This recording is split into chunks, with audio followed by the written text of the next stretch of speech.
Buto na lang ka mga kaibigan, nilaga ko siya ng talagang lutong-luto siya, malambot.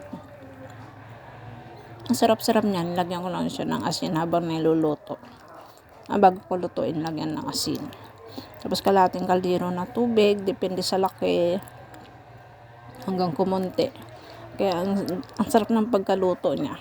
Pwede mo na siya pang almusal, partner sa kape, or any hot drinks.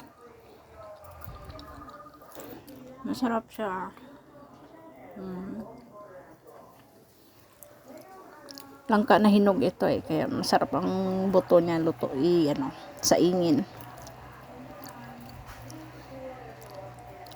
Nakakabusog din siya. Masarap siyang pang pastime.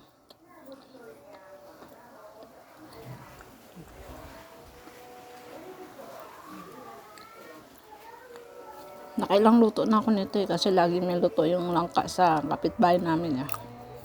Tanim din ng bahay dito. Tanim din nila dito sa bahay. Pero sa kapitbahay, tinanim. Excuse. Sarap-sarap kaya niya. Sarap na, lalo na ang sarap ng pagkaluto. Talagang malambot para siyang kamote kung maluto siya ng gusto.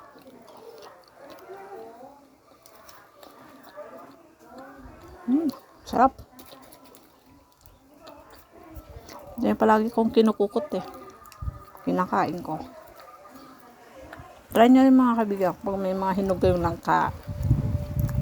Sa ingin nyo yung buto niya, nang talagang lutong-luto na parang kamote na siyang kainin. Ang sarap-sarap.